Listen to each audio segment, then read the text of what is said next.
وبركاته. إن الحمد لله والصلاة والسلام على من لا نبي بعده. أما بعد فأعوذ بالله من الشيطان الرجيم. بسم الله الرحمن الرحيم. প্রিয় উপস্থিতি, আমার বাংলাদেশে এক মর্মান্তিক দুর্ঘটনা ঘটে গেল যে মানুষ হাসির বদলে মৃত্যুকে বেছে নিয়েছে। আসলে মূলত মানুষকে হাসলেই কি দোষ? আমরা দেখেছি গতকালকে একটি মর্মান্তিক ঘটনা। হাসির কারণে একটি মানুষ, নিরাপদ মানুষ, একটি সত্যিকারের মানুষ দুনিয়া ছেড়ে চলে গেল। জবাব কি দিব আমরা? আল্লাহ রাসূল সাল্লাল্লাহু আলাইহি ওয়াসাল্লাম বলছেন যে সবচাইতে নারী ফিতনা দুইটি জিনিস থেকে বের করো, তার মধ্যে অন্যতম হচ্ছে নারী। কারণ নারী তোমাকে ফাঁসাতে যাবে।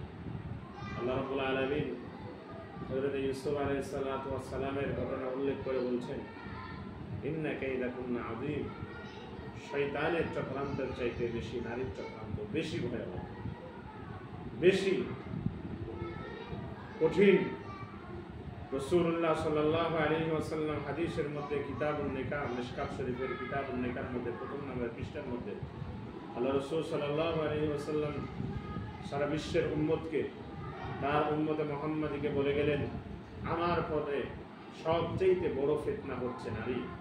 পুরুষদের ক্ষেত্রে সবচেয়ে বড় ফিতনা হচ্ছে নারী। এই নারী আপনাকে ডুবাতে জানে, এই নারী আপনাকে বাঁচাতে জানে।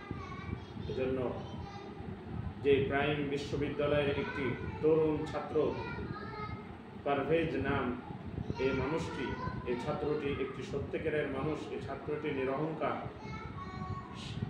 শিক্ষার্থী দুইটি মেয়ের কারণে চলে গেল। রাসূলুল্লাহ সাল্লাল্লাহু আলাইহি ওয়াসাল্লামের হাদিসটি আমাদের আপনাদের এখনো কি মনে আসবে না যে সবচাইতে দুনিয়ার মধ্যে ভেজাল জাতি, সবচাইতে ফিতনাবাজ হচ্ছে নারী। এই নারী যেমন দেশকে উন্নতির শিখরে নিয়ে যেতে পারে না, তেমনভাবে এই নারী একটা ছেলে এবং একটা পরিবারের জীবন নষ্ট করার অন্যতম কারণ। এজন্য আমরা বেগানা নারী থেকে আমরা সাবধান থাকি। রাসূলুল্লাহ সাল্লাল্লাহু আলাইহি ওয়াসাল্লাম যেটা বলেছেন এটার মধ্যে বরকত, এটার মধ্যে কল্যাণ নিয়ত। রাসূলুল্লাহ অন্য হাদিসের মধ্যে বলছেন, নিসা ওয়া হাবাইলুশ শাইতান। নারী জাতি হচ্ছে শয়তানের ফাঁদ, শয়তানের চক্রান্ত। শয়তান যখন কোনো তরুণ, কোনো যুবককে যখন পথ ভ্রষ্ট না করতে পারে, বাঁকা পথে না নিয়ে যেতে পারে, বক্র পথে না নিয়ে যেতে পারে, তখন শয়তান একটা মেয়েকে সেই পুরুষের পিছনে রেলিয়ে দেয়। আজকে কি জবাব দিবে বাংলাদেশের এত কোটি মুসলমান, বাংলাদেশের এত যুবক সমাজ কি জবাব দিবে যে হাসির কারণে? শুধু তাই নয়, হাসিটা তাদের দেখে হাসি নাই, এবং পরবর্তীতে প্রক্টরের কাছে যে মাফ চেয়েছে, তারপরেও এই নারীবাদী, এই নারী দুইজন তার বন্ধু এবং গার্লফ্রেন্ড, বয়ফ্রেন্ডকে দিয়ে মৃত্যু ঘটিয়েছে। আল্লাহ রাব্বুল আলামিন আমাদের সকলকে নারীর বিষয়ে সচেতন হওয়ার তৌফিক দান করেন। আসসালামু আলাইকুম ওয়া রাহমাতুল্লাহি ওয়া বারাকাতুহু।